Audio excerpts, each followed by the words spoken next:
Hey everyone, tonight we're setting aside the fairy tales and diving headfirst into something grittier. Picture less royal banquets and more spoiled stew, fewer knights in shining armor and more peasants in scratchy wool. We're taking you back to the Middle Ages, not the glamorized version you've seen in films, but the raw, itchy, unfiltered reality. If you're into historical deep dives with a slightly sarcastic edge, give this video a like and consider subscribing, but only if you genuinely enjoy what I do here.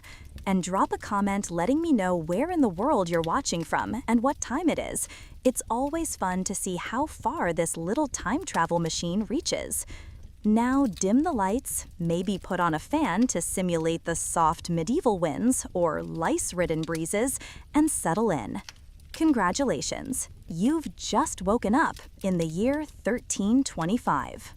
The good news? You're alive. The bad news? So are the fleas.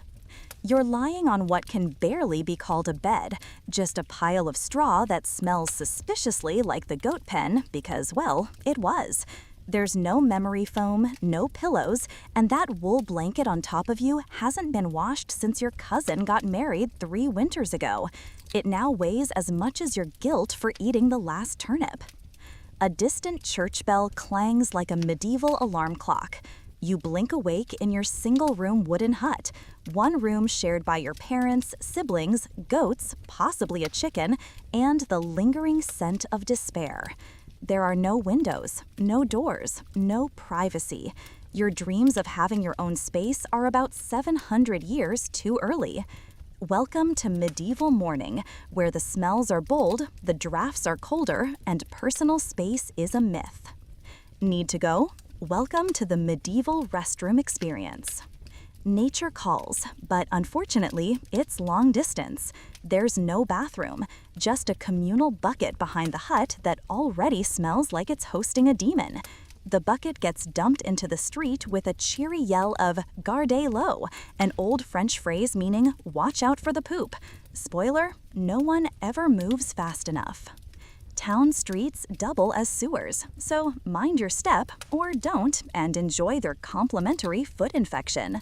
If you're lucky, you'll have access to a public outhouse, basically a bench with holes and zero dignity. Privacy? That's for kings. Toilet paper? You're choosing between moss, rags, or the brave method, which is nothing. And if you're in a castle, congratulations, you poop into a moat. Unless, of course, an enemy is climbing in through the waste chute. That's happened. Time for breakfast, or whatever this is. Your meal is a bowl of pottage, a centuries-old stew made of barley, roots, and maybe some sad peas. It's been simmering so long it has a personality. You eat with a wooden spoon and a side of bread that could double as a weapon. Drinks? No clean water. Everyone, including kids, starts the day with weak beer. Why? Because it's safer than the rivers, which are basically liquid cholera. Getting dressed? Sure, if by dressed you mean suffering in wool.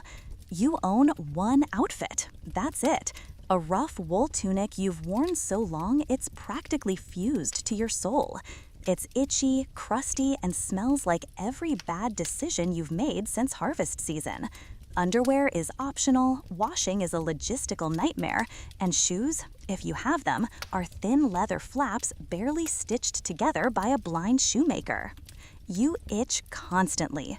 Lice, fleas, bedbugs, they're not pests, they're roommates. Smile, or maybe don't. Oral hygiene, not a thing. Your toothbrush is a twig if you're lucky. Your toothpaste is maybe vinegar or ash. By your 20s, you've got the dental record of an old pirate ghost. Toothaches are treated by prayer, beer, or, if you're feeling brave, a visit to the local barber, who doubles as a dentist, with no anesthetic. If you get an infection, there's no antibiotics. Your molar could literally kill you. Work time, because you don't have a choice. You're a peasant. You till land from dawn till dusk using wooden tools and sheer desperation. Your job is to not die. If you're a woman, you also raise kids, cook, clean, spin wool, and pray your husband stops sharing lice. Weekends? You get Sundays off, unless there's a harvest, a flood, or your neighbor accidentally summoned the plague. And this is just the morning. The rest of your day includes crushing poverty, poor nutrition, and the distant hope that your Lord doesn't raise taxes again. So next time your Wi-Fi drops for 5 seconds or your coffee order gets messed up, just a day in the life of a medieval nobody, brutally honest edition. You're 5 years old. There's no school, no toys, just a wooden stick pretending to be a rake, and a wild hope that you won't die of something unspeakable before you reach adulthood. If you're not working the land, and let's be honest, most people are, you might be a blacksmith, a tanner, or maybe a cooper making barrels no one can afford. Congrats, you've upgraded from dirt to fire, smoke, and animal guts. Your workshop? Basically a sauna with tetanus. The pay? Survival. The benefits? Occasional bleeding. Hurt yourself? Walk it off. Catch a fever? Sip some lukewarm ale and keep going. Because if you stop working, you stop eating. And if you stop eating, well, there's a long line of replacements with equally low standards and higher desperation. Your job isn't a career. It's a very slow, very itchy, very painful countdown to death. Weather report. Misery all year round. Winter. No insulation, no heating. Your house is made of wood, mud, and broken promises. Wind whistles through holes in the wall big enough to birth a goose. You wrap yourself in one wet, smelly wool tunic and pray your toes are still attached in the morning. Frostbite? That's just called tough luck. Summer? Congratulations, your house is now an oven. No breeze, no deodorant. You sweat through your only set of clothes, but taking them off is scandalous. So you chafe, stink, and pray for rain, which will then flood your hut. Insects invade your body and your sleep. Sunburns? Yep. Heat stroke? Also yes. Sympathy? Absolutely not. Water, public enemy number 1. Thirsty? Think again. The stream looks lovely, sparkling, inviting. But upstream, someone's dumped a full chamber pot, or worse, a dead animal. That water isn't quenching your thirst. It's laying siege to your intestines. Bacteria, parasites, and a full medieval biohazard buffet await in every drop. People drink beer instead, even kids. Not for fun, but because it's boiled and slightly less deadly than the water. Want wine? Only if you're rich. And even then, good luck waking up sober. Bathing? Technically a thing. Realistically, it's avoided. People thought water opened your pores and let disease in. So instead of washing, you just marinate in a layer of protective filth. Public bathhouses exist, but are more known for scandal than sanitation, and the church quickly puts an end to that nonsense. Rainwater? Stored in barrels where bugs breed and birds poop. Cheers. Medical care, now featuring leeches and Latin. Feeling ill? Time to call a doctor, a man with zero medical training but an excellent collection of knives and prayers. Diagnosis? Your humors are out of whack. That means blood, phlegm, black bile, or yellow bile is too high or too low. Scientific, right? Got a fever? Let's drain some blood. Maybe with a blade, maybe with a leech. Depressed? Time for a laxative or confession. Possibly both. Broken bone? Bite a stick and pray. There's no anesthesia, no sterilization. Surgery is done with tools that last touched soap during the last crusade. Your only real cure is divine intervention or death, whichever comes first. Dinner time, a culinary horror story. You stumble home after a hard day of bleeding and burning, and what's for dinner? Possibly spoiled meat hanging in the corner like a dare. Bread? Sometimes, unless the harvest failed. Then it's bulked up with bark, clay, or sawdust. Yummy. Rye bread might be laced with ergot, a fungus that causes seizures and hallucinations. Surprise! Dinner comes with a free acid trip. Vegetables? Only if they're in season, which means you're basically eating boiled turnips 300 days a year. Fruit rots fast. Sugar is rare, and spices worth more than your house. Butter and cheese might be on the table. So might diarrhea. You eat it anyway, because the only other option is hunger. And hunger, in the Middle Ages, is a capital punishment. Oh, and don't poach a rabbit. That rabbit belongs to the Lord. Get caught, and your last meal might be your last breath. Religion, your daily dose of guilt and fear. It's finally evening. You think you can relax? Think again. God is watching. So is the priest. And so is your neighbor Agnes, who will absolutely snitch if you miss morning mass. Religion controls your life. When to work, when to rest, what to eat, who you marry, how you die. Don't understand Latin? Doesn't matter. The Bible is in Latin. Only clergy can read it. You just kneel and nod and hope for the best. Break a rule? Sin. Eat meat on Friday? Sin. Have a dream about your neighbor's wife? Double sin. Miss church? Go straight to hell. Do not pass go. Tithes? The medieval life, now with extra suffering. Ah, a rainy Tuesday in medieval Europe. Funny how even in church, a place of supposed peace, you'd still find your life governed by strict hierarchy and limited roles, especially if you were a woman. Nuns, for example, lived under rules tighter than a miser's purse. Silence was golden, obedience was sacred, and spiritual rank? Always second to men. In short, if you were born a woman in this era, your job was to obey, birth children, suffer silently, and, if possible, do it all while smiling. Because even in a time when everyone was miserable, women were expected to suffer beautifully. By now, you've battled filth, hunger, possibly a rogue goose, and the ever-present existential dread of being born into a system designed to keep you in your place. Just when you think, hey, it can't get worse, bam, violence enters, stage left. Let's be blunt, the Middle Ages weren't some tranquil age of honor and chivalry. Violence was part of the landscape, like mud, fleas, or poorly tuned lutes. Laws were more like vague suggestions, and justice was mostly hope the local baron isn't having a bad day. Home? Violent. Streets? Dangerous. Churches? Not exempt. You could be stabbed over bread, insulted into a duel over cheese, or even clobbered for looking funny at a knight's horse. Crime was common. Punishment was theatrical. Justice was often a farce. Steal a loaf? Say goodbye to a hand. Lie? Have your tongue pierced.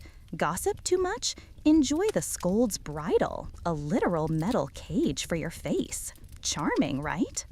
Accused of something serious, heresy, theft, witchcraft, welcome to the carnival of cruelty, trial by ordeal. One game, grab a stone from boiling water. If your hand miraculously heals in 3 days, congratulations, you're innocent. If not, oops. Another favorite, get tossed into a river. Float, guilty. Sink, innocent and dead. It was less innocent until proven guilty, and more alive until proven unfloatable. And executions? Public events with snacks. Hangings, burnings, beheadings, bring the kids. It was like medieval Netflix. Domestic violence? Expected. Street fights? Frequent. War? A hobby. Whether it was a crusade, land dispute, or nobleman's boredom, someone was always stabbing someone else in the name of honor, God, or vague resentment. Violence wasn't a glitch in the system, it was the system. And through all that, if you somehow survived the lice, leeches, and a neighbor's badly aimed hayfork, you'd still die young. Chapter: Aging gracefully or not at all. Making it to 40, you were basically a unicorn. The average life expectancy hovered around 30-40, but that figure was skewed by horrifying child mortality rates. Almost half of all kids died before turning 5. No vaccines, no penicillin, no TikTok health advice. One winter, one dirty well, one spoiled hunk of meat, boom, dead. If you reached adulthood, congrats. You now got to enjoy back-breaking labor, decaying teeth, and more infections than you could name. Women? Childbirth was a medieval boss fight, with no potions, no breaks, and a high chance of bleeding out next to a bucket of herbs. Men, your dangers included angry animals, angry neighbors, and angry nobles. Plague could wipe out entire cities overnight. Starvation could drag for months. And let's not forget ergot poisoning, hallucinogenic mold on rye that had you screaming at walls until death showed mercy. And when death came, it didn't come with flowers. Most burials were hasty, shallow, and largely unceremonious. No tombstones, no family plot, just a quick shovel job before the rats found you. Retirement? You didn't retire. You just stopped waking up. Chapter: Sophie Before the Crown. Fast forward to a different kind of hard life, one with silk curtains and colder smiles. Before she was Catherine the Great, ruler of the Russian Empire and an icon of cunning and reform, she was simply Sophie. Born in 1729 as Sophie Friederike Augusta von Anhalt-Zerbst, her roots were minor nobility, more modest estate than lavish palace. Her mother, a woman obsessed with status and climbing Europe's aristocratic ladder, treated Sophie less like a daughter and more like a political pawn. Her father, a rigid Prussian officer, was affectionate only toward military discipline. Growing up, Sophie... From pawn to power, Catherine's quiet rebellion. Sophie had always been more than just a pretty face with noble lineage. She consumed books like oxygen, picked up languages like souvenirs, and developed the subtle art of reading a room before opening her mouth, skills that would prove more valuable than gold in the cold, cutthroat arena of European royalty. When Empress Elizabeth of Russia began scouting for a bride for her awkward nephew and heir, Grand Duke Peter, she didn't want a strong-willed Russian noblewoman. No, she wanted someone foreign, grateful, and most importantly, malleable. Someone whose nobility was high enough to look good in portraits, but not so powerful she could challenge the throne. Sophie fit the bill: minor German royalty, a Lutheran girl with refined manners, and the kind of disciplined charm that screamed well-behaved. So, at just 14 years old, she was bundled off to icy St. Petersburg in 1744, armed with charm, wearing impractical fabrics, and pretending to be thrilled. Her mother, an ambitious schemer with more social ambition than maternal warmth, all but shoved her onto the stage. But Sophie, soon to be known as Catherine, had her own script in mind. To win acceptance at court, she converted to Russian Orthodoxy in a grand public ritual, taking the name Yekaterina Alexeyevna.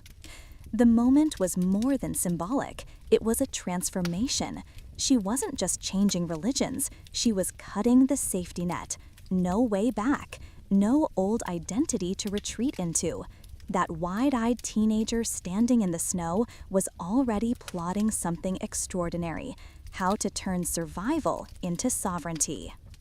Her marriage to Grand Duke Peter, however, was a brutal reality check.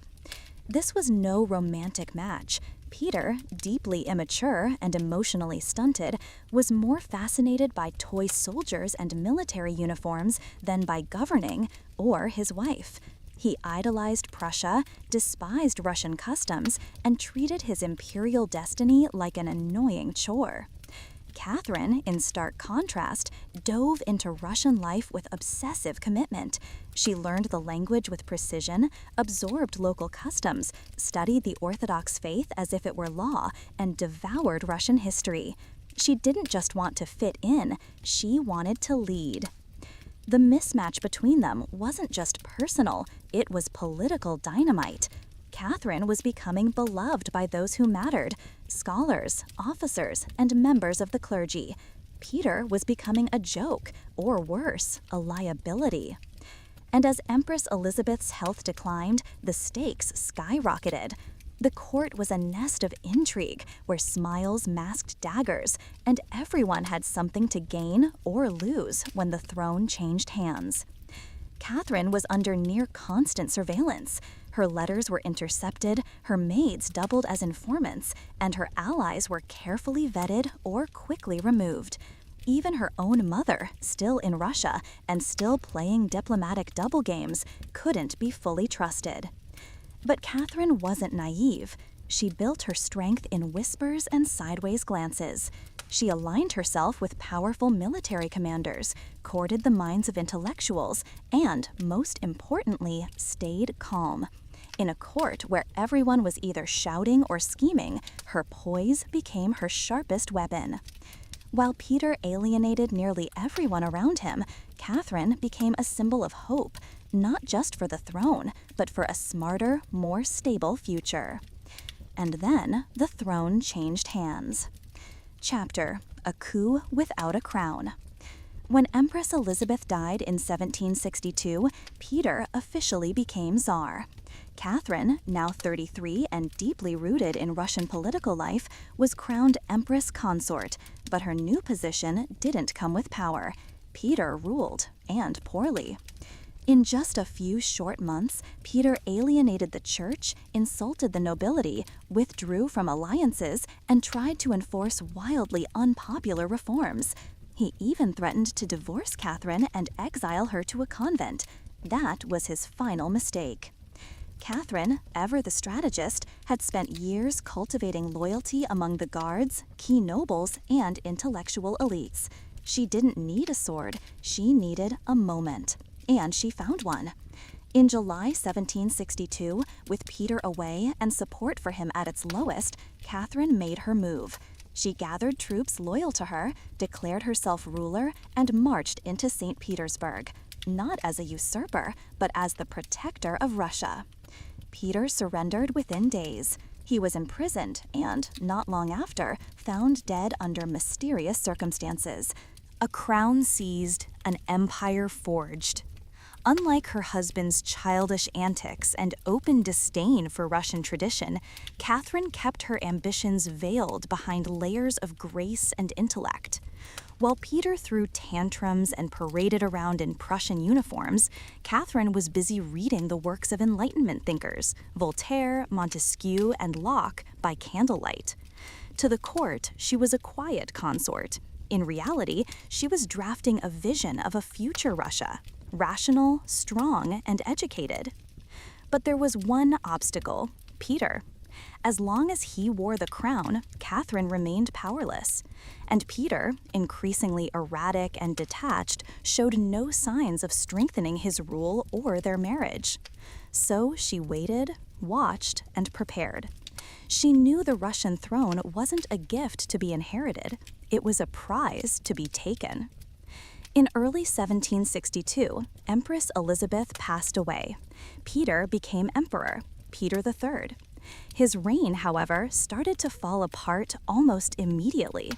In just a few months, he offended nearly every major institution in the empire.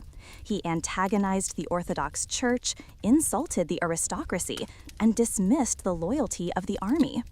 To make matters worse, he praised Prussia, Russia's longtime enemy, and openly discussed divorcing Catherine to marry his mistress. The court turned colder than the Russian winter. Even the generals who had once respected the imperial lineage now whispered in darkened halls. Peter, though crowned, ruled like a foreign interloper.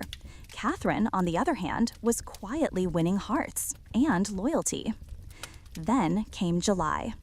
While Peter vacationed at his summer estate, Catherine launched a swift and bloodless takeover. Backed by elite military regiments, many loyal to her, not just politically but personally, she marched into St. Petersburg, clad in full ceremonial regalia. Flanked by supporters, including her confidant and lover, Grigory Orlov, and his influential brothers, she was declared Empress Catherine II. Peter, blindsided and unsupported, surrendered without a fight. He was arrested and detained, dead days later under suspicious circumstances. The official report claimed illness. The unofficial rumor was murder. Either way, Catherine now ruled alone.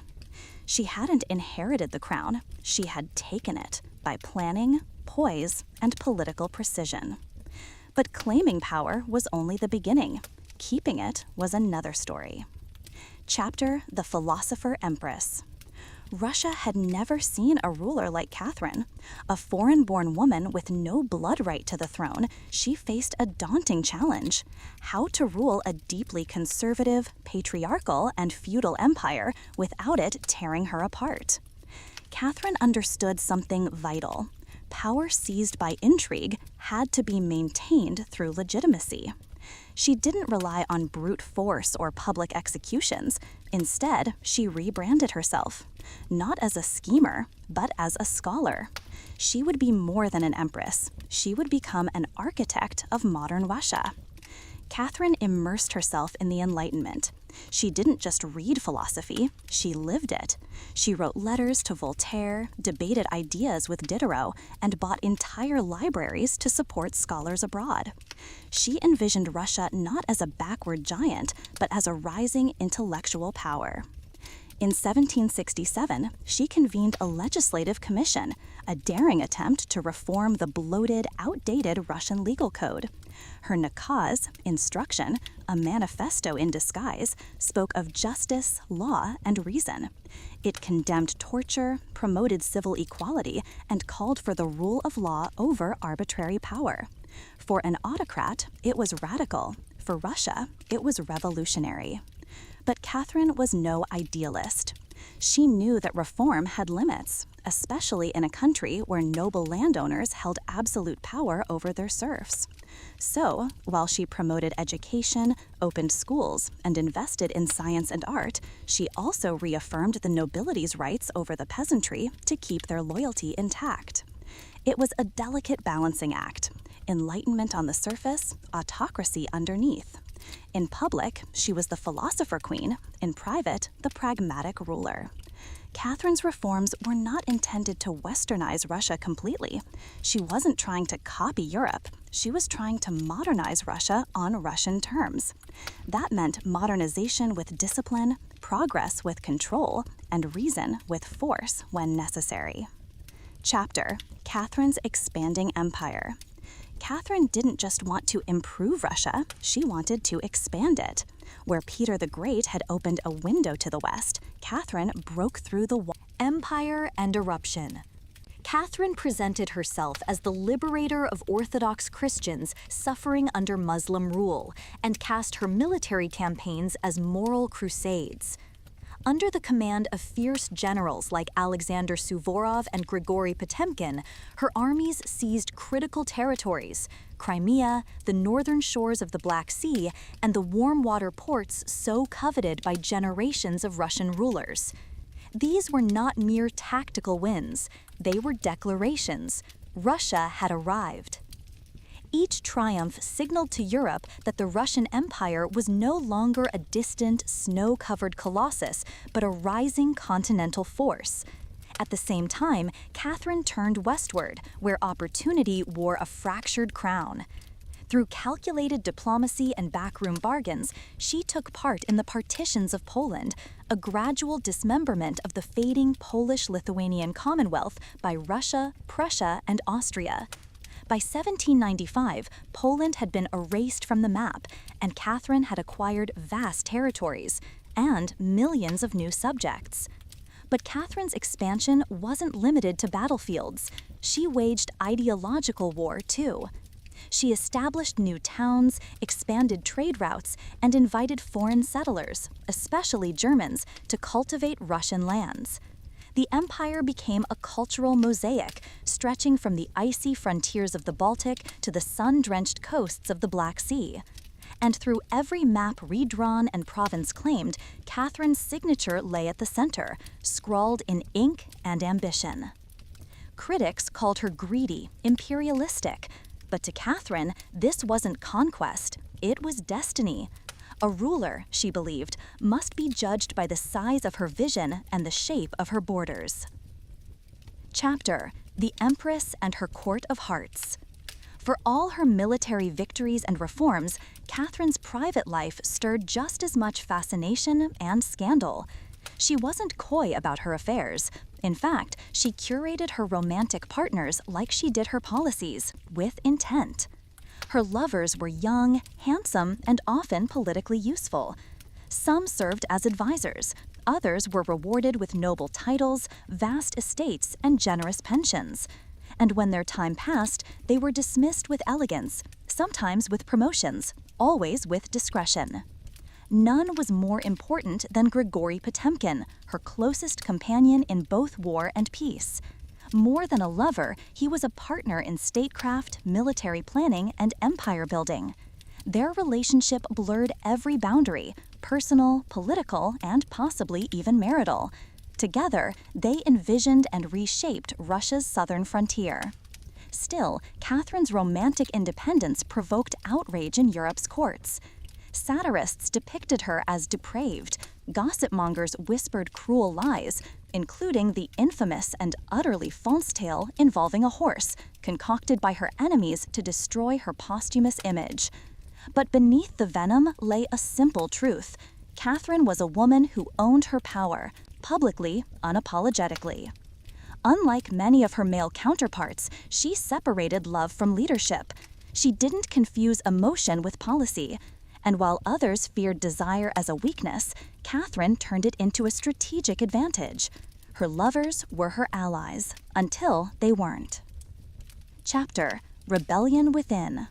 Despite her brilliance and command, Catherine's reign wasn't without its shadows.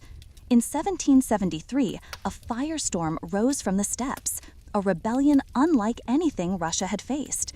Its leader was a rough Cossack named Yemelyan Pugachev, who boldly claimed to be Catherine's executed husband, Peter III. Absurd though it seemed, the lie caught flame. To Russia's downtrodden, peasants, Cossacks, old believers, Pugachev's claim wasn't about truth, it was about hope.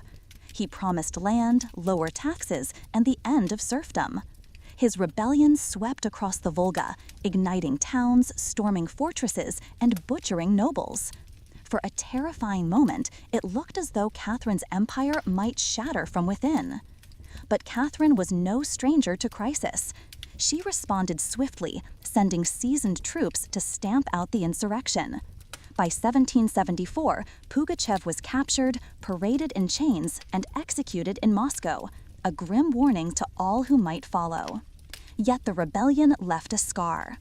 Catherine's dreams of emancipating the serfs, once championed in her writings, were quietly buried. She saw now that ideals, however noble, could destabilize the fragile balance of the realm. After Pugachev, she leaned harder on the nobility, granting them even greater control over their serfs in exchange for their loyalty.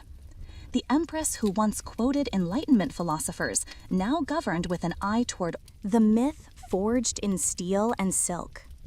After the brutal suppression of the Pugachev rebellion, a quiet transformation took place within the Russian Empire. Surveillance expanded like a shadow, stretching into every village and noble household. Dissent was no longer just punished, it was preemptively extinguished. Whispers became dangerous, ideas became weapons. The empire, once guided by Enlightenment ideals, now braced itself under an iron grip.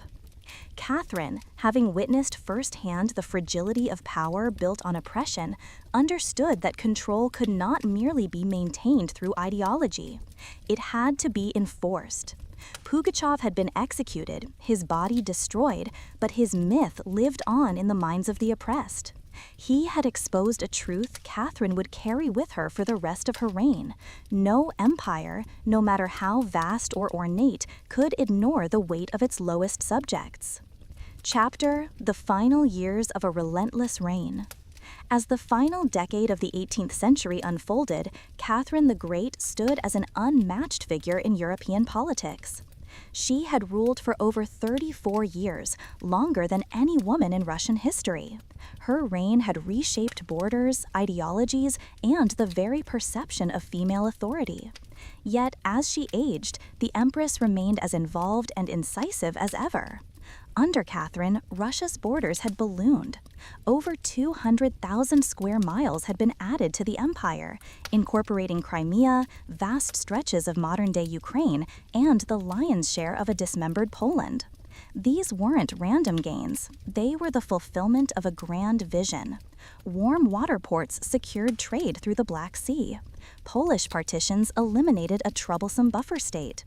Every conquest was stitched into the empire like thread reinforcing a tapestry. Beyond the battlefield, Catherine also transformed Russian society. Her court blossomed into a hub of Enlightenment thought. She corresponded with Voltaire, Diderot, and other intellectual giants of the age. She personally amassed one of the greatest art collections in Europe, which would become the foundation of the Hermitage Museum. Her reforms in education included the founding of schools for girls, an almost revolutionary act in a patriarchal world. In a bold act of public health advocacy, she received the smallpox vaccine, a dangerous and controversial procedure at the time, publicly, hoping to set an example for her people. In these moments, Catherine appeared not just as a monarch, but as a modernizer, pulling Russia out of medieval lethargy and into the contemporary world. And yet, there were contradictions. Despite her embrace of Enlightenment ideals, Catherine refused to abolish serfdom. In fact, she extended it, granting the nobility greater control over their serfs in exchange for loyalty. Her reforms were often cosmetic, grand in theory, limited in application. She beautified the palace but did not change its foundations. Chapter: The Throne of Smoke and Steel. Catherine ruled not through birthright, but by her own wit and will. She had not been Russian by birth, nor destined for the throne. Her rise came through careful plotting and a bold coup against her husband, Peter III, a man widely regarded as unfit to rule. Her claim was not divine, it was deliberate. She worked harder than most monarchs. Days began before dawn and stretched into the night. She read voraciously, edited state papers, dictated letters, reviewed foreign policy, and managed the delicate dance of court politics. She surrounded herself with talented ministers and advisors, many of whom were also her lovers, relationships that were as much strategic as they were personal. Gregory Potemkin, her most famous partner, was far more than a romantic figure. He was her equal in many ways, a man of immense talent and ambition. Together, they oversaw military reforms, colonization efforts in the south, and the development of new cities along the Black Sea. Even after their romantic relationship cooled, their political partnership endured, and his death in 1791 left Catherine both politically and emotionally shaken. Chapter: The Woman Behind the Empress. Despite the wealth, the power, and the mythos, Catherine the Great lived a life of complex solitude. She was surrounded by a bustling court, attended by servants, praised by artists and philosophers. Yet, in her memoirs, she spoke often of loneliness, of a lack of true friendship, of mistrust, and of the weight of the crown. Her son, Paul, remained a constant worry. Catherine distrusted his temperament and excluded him from government affairs. She feared he would undo the work of her life. Their relationship was strained, marked by mutual suspicion. Some sources suggest she considered disinheriting him in favor of her grandson Alexander, whom she had taken under her wing. Catherine understood narrative. She crafted her image meticulously. Surrounding the Red Queen's crimson-drenched remains was a world steeped in silence and shadow, a stillness broken only by the gleam of jade, the shimmer of shell, and the deadly glint of obsidian. These were not casual trinkets or idle decorations. They were carefully chosen ritual objects, each pulsing with meaning, each a relic designed to guide a soul through the treacherous journey to the Maya underworld, Xibalba. Xibalba was not a place of gentle rest. It was a sprawling, complex realm ruled by capricious deities who delighted in pain and illusion. Souls who entered this underworld faced a gauntlet of trials, from rivers of scorpions to dark houses filled with unseen horrors. To the Maya, death was transformation, and burial was preparation. The Red Queen was not just being laid to rest, she was being armed for a sacred voyage, fortified with spiritual ammunition. Her jade necklace, each bead cool to the touch, carved and polished, symbolized the breath of life, the sacred link to the gods. Her obsidian blades were not for show. They were spiritual tools meant to cut through illusion, protect the soul, and signal her power in the afterlife. Shell ornaments invoked the sea, fertility, and the womb, symbols of both creation and the watery barrier between life and death. The tomb itself was hidden beneath Temple 13, sealed in such a way that no looter ever disturbed it. This was no accident. Her burial chamber, untouched for over 1,000 years, was a capsule of reverence. Unlike King Pakal's elaborate resting place inscribed with glyphs and surrounded by mythic iconography, her tomb was mute. No glyphs, no name, just the purity of silence. It was not forgetfulness, it was intentional, a sacred act of removing identity to elevate spirit. Who was she? This question torments archaeologists even today. Was she Tsakbu Ajau, the consort of Pakal the Great? If so, her burial in proximity to his would make sense. But the absence of identifying inscriptions suggests a more profound purpose. Perhaps she was a spiritual sovereign, a priestess queen, who wielded influence beyond mortal understanding. Her bones, aged but regal, told part of her story. She died in her 60s, her skull shaped by the elite practice of cranial modification, her teeth embedded with jade, a symbol of divine speech. The cinnabar, thick, red, and deadly, was more than ritual. Made from crushed mercury sulfide, it was sacred and toxic. It coated her bones, filled the sarcophagus, and stained the walls like blood seeping into the stone. To the Maya, red was life, sacrifice, and rebirth. It was the color of blood, the rising sun, and divine energy. But it also carried danger. Exposure could cause madness, tremors, hallucinations. This powder wasn't just spiritual, it was volatile, potent, a symbol, and a warning. In Palenque, only 2 people were ever found buried in such cinnabar saturation, King Pakal the Great and the Red Queen. This fact alone speaks volumes. Whoever she was his equal, if not in title, then in essence. Her tomb included objects of ritual, bone needles perhaps used in bloodletting, obsidian mirrors for divination, and a jaguar pelt beneath her skull, symbols of royalty, the underworld, and spiritual transformation. Every inch of her resting place told a story, just not in words. It was a story whispered through sacred colors, carved through ceremonial arrangement, and written in the language of silence. Hers was a burial not meant for memory, but for veneration. She was being made eternal not through name, but through myth. Modern technology has attempted to piece together her identity. Forensic reconstructions, DNA testing, carbon dating, all have offered fragments. Yet her name remains elusive, as if she refuses to be pinned down by modern labels. In a world obsessed with identity, the Red Queen is an echo, a shadow cast across time. Her power lies in her mystery. And perhaps that is what makes her enduring. In the same way Catherine the Great reshaped her empire from a throne of reason and raw ambition, the Red Queen reshaped her afterlife from a bed of stone and red powder. One ruled from palaces of marble, the other from chambers of limestone. But both, in different worlds and different ages, dared to wield power when the world expected them to be silent. They were not merely queens, they were architects of legacy. In the heart of the Chiapas jungle, the Red Queen still sleeps. Her tomb remains sealed to only the most careful researchers, and her story grows with each discovery. Every speck of cinnabar, every curve of jade, every carefully placed shell is part of a larger narrative.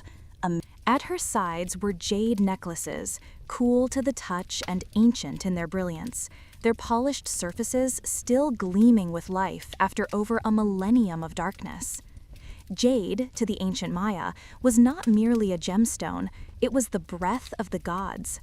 Its green hue echoed the maize that fed the people, the verdant canopy that sheltered them, and the eternal vitality of the soul itself. Only those of elite status could be honored with such sacred adornments in death. The Red Queen was swathed in them, from her chest to her wrists and ears, an unmistakable declaration that in life she had held immense power, perhaps even divine authority. Among the most mesmerizing relics was her jade funerary mask, carefully laid across her face. It was not ostentatious like the golden masks of Egypt's pharaohs, but composed of delicate, interlocked jade tiles crafted to mirror the contours of her face. This mask wasn't merely ornamental, it served a deeper, sacred function. It was a spiritual shield, a keeper of identity, and a presentation to the gods, an emblem that the woman beneath was no ordinary mortal. She was a conduit between realms. Scattered among her remains were bone needles, obsidian blades, and intricately carved shell artifacts. These might have been ceremonial tools, symbols of a priestess or queen, or perhaps ritualistic instruments used during sacred rites. One bone pin bore a faint engraving, a ghostly trace of a name or invocation now lost to time. Along the edges of her tomb, ceramic vessels, sealed for centuries, sat undisturbed. They had likely contained food, fermented beverages, or incense, offerings for the perilous journey to the Maya afterlife, known as Xibalba. This tomb, modest in size compared to Palenque's grand monuments, was anything but simple. Its contents and arrangement spoke of intentionality, of rituals passed down through generations. There was no gold, no decadent excess, only what was spiritually essential. Through this careful curation, one could read a cosmic roadmap, an ancient guide for the soul's journey through layers of trials, transformation, and transcendence. Yet, despite this deeply personal glimpse into the ancient world, one detail continues to puzzle archaeologists: her name. No glyphs, no inscriptions, no definitive identity. It was a silence louder than words. And so she became the Red Queen, named for the vivid cinnabar powder that covered her tomb like sacred blood. Was she Zakkook, the esteemed wife of Kinich Janab Pakal, Pakal the Great, whose own tomb lies only a stone's throw away? The location and similarities are striking. Both were buried in cinnabar, both in highly honored locations, and both clearly revered. DNA testing failed to show a maternal link to Pakal, but it didn't rule out a spousal one. After all, marriage is a bond of union, not of blood. Others have posited that she could be Pakal's mother, Zakkook, who ruled Palenque as queen regent before Pakal came of age. A matriarch of remarkable influence, she held power, issued orders, and commissioned architecture that still stands today. Still, no definitive match has ever been found. It is this enigma that gives the Red Queen her mythic power, a woman honored in death, but cloaked in historical mystery. To truly understand her role, one must grasp the intricacies of Maya society, particularly the status of royal women. Unlike many contemporary civilizations, the Maya recognized female authority in profound ways. Royal women were not passive adornments to their husbands. They acted as emissaries, priestesses, and rulers in their own right. They led rituals, forged alliances through bloodlines, and shaped dynastic legacies. Zakkook herself exemplified this. When the throne of Palenque stood vacant, it was she who stepped in, not as a mere take-carer, but as a queen with real authority. She wielded power decisively, presiding over court affairs and statecraft. Her leadership allowed Pakal to ascend under a stable and powerful regime. Her story was echoed across other Maya city-states, where inscriptions tell of women participating in coronations, engaging in warfare, and ruling independently. Within this cultural context, the Red Queen's burial emerges as something more than a mystery. It becomes a statement. Her jade mask was not a shroud of anonymity, but an emblem of enduring identity. Her proximity to Pakal's tomb, her sacred regalia, and the spiritual preparation of her burial all suggest a woman of monumental importance, whether she was a queen, high priestess, or both. But her legacy doesn't rest solely in relics. The structure that housed her, the Third Temple, was a deliberate architectural choice. Though smaller in scale, within the heart of Palenque stands a smaller, more modest pyramid, Temple 3, nestled beside the monumental Temple of the Inscriptions, the resting place of King Pakal the Great. Yet its size betrays its significance. The placement of these temples was never accidental. In Maya tradition, spatial relationships echoed cosmological truths. Temples were aligned to stars, myths, and dynastic continuity. Temple 3's proximity to Pakal's tomb whispers of an intentional connection, not only political but spiritual. Deep within this seemingly unassuming pyramid lay a crypt sealed perfectly and untouched for over a millennium. The tomb, hidden behind stone and time, was a vault of silence. Accessed only by a steep, narrow stairway, the descent feels ceremonial, like a passage into the Maya underworld, Xibalba. Unlike Pakal's tomb, which is rich with inscriptions and cosmic carvings, this chamber is stark. No glyphs grace the walls, no murals illustrate her deeds. But absence does not mean insignificance. In this sacred silence, the Red Queen was entombed. Her sarcophagus, hewn from limestone, rests like an altar. It mirrors Pakal's in construction, but its focus is inward, on the rites of the body, the ritual of death, and the profound symbolism of transformation. Her remains, drenched in vivid cinnabar, the color of blood and life, suggest a ceremonial preparation, not merely a burial. The tomb's east-west orientation reflects the sun's journey, symbolizing death and rebirth. In Maya cosmology, such alignments weren't aesthetic, they were sacred. To the ancient Maya, death was not a conclusion, but a threshold. It was believed that the soul, upon dying, embarked on a treacherous journey through the many levels of Xibalba. Only those who were ritually prepared, bathed in sacred elements, guarded by offerings, and marked by divine symbolism could hope to pass its tests. The Red Queen was buried with great reverence. Bone needles, obsidian blades, stingray spines, and shell artifacts suggest rituals of auto-sacrifice, possibly acts she performed in life or rites enacted at her death to empower her passage. Her face was covered with a mosaic jade funerary mask, an object not merely of beauty, but of profound spiritual purpose. In Maya belief, the face was a window to the soul. To journey into the afterlife, the gods needed to recognize the spirit's identity. This mask was her passport to eternity. Surrounding her were ceramic vessels, some still sealed, believed to have once held cacao, maize gruel, water, or fermented drinks like pulque, spiritual and physical sustenance for the soul's perilous voyage. Each item had a purpose, nothing was random. This tomb was not cluttered with luxuries, it was equipped for rebirth. But it was not only what was within the tomb that speaks volumes, it's where it lies. The Red Queen's crypt was just a few feet from Pakal's, the most honored burial in Palenque.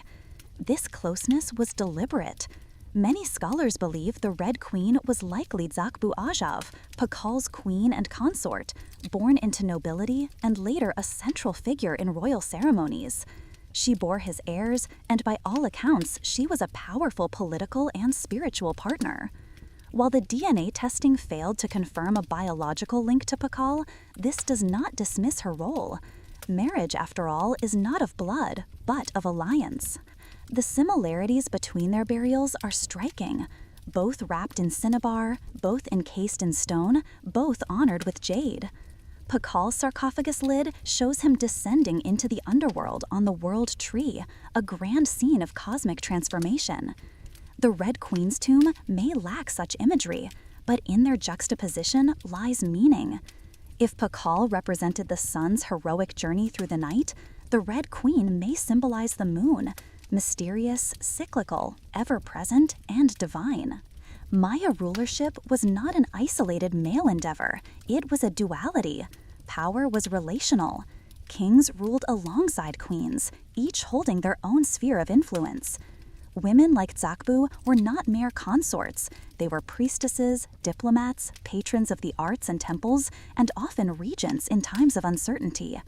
In fact, across the Maya world, women were rulers in their own right. Figures like Lady Sakkuk, Pakal's mother, who held the throne until he came of age.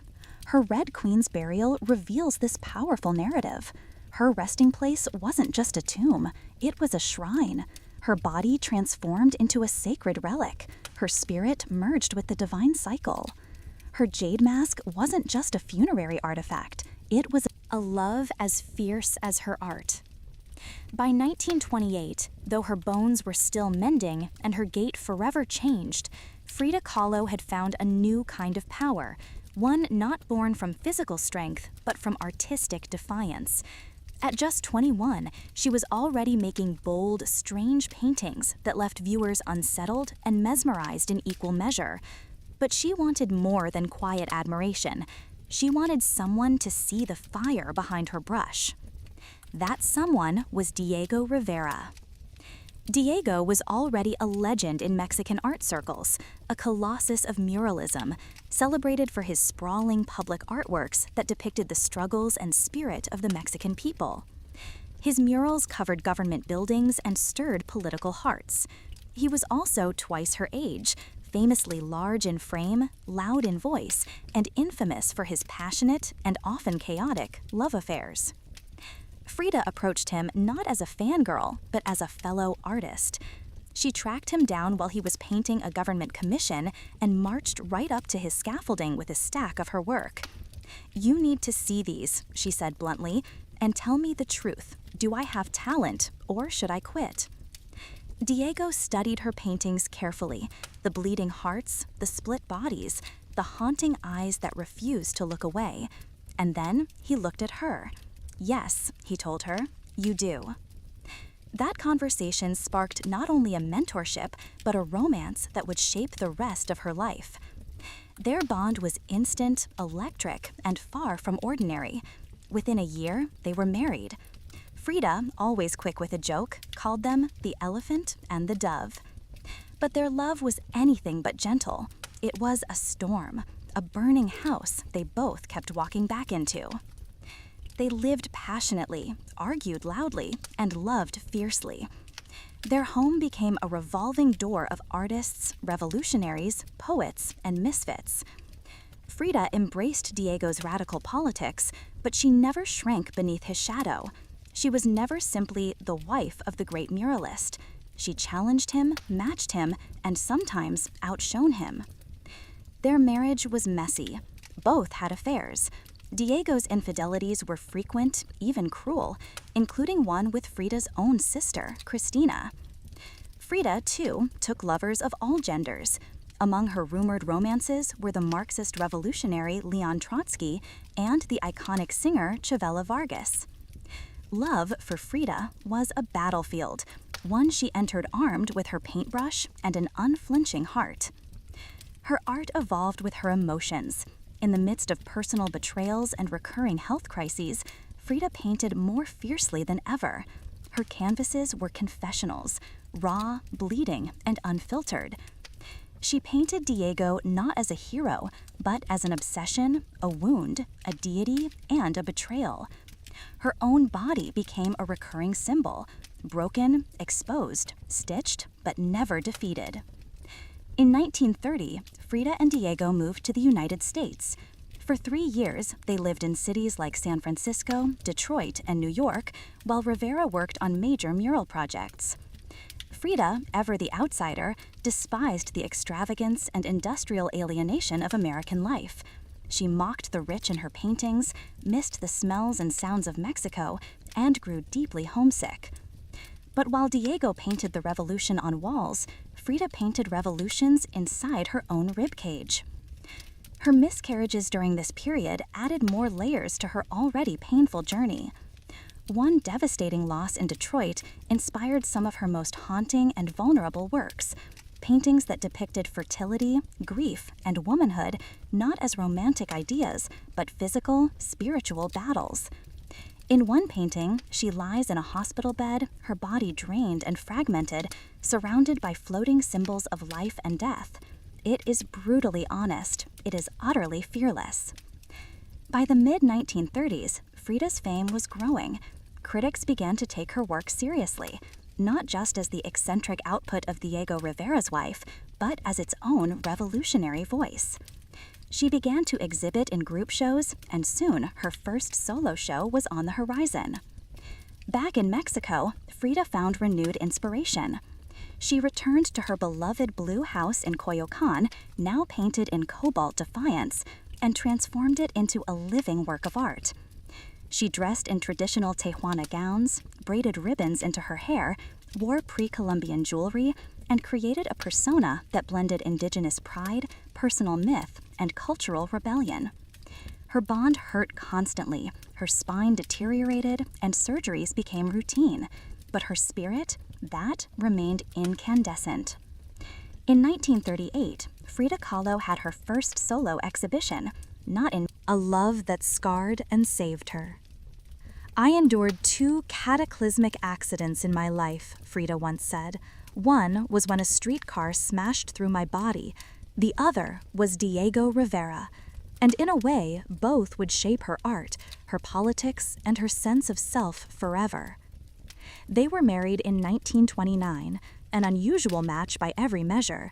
Diego Rivera, towering, magnetic, and already a titan of Mexican art and leftist politics, was nearly twice her age.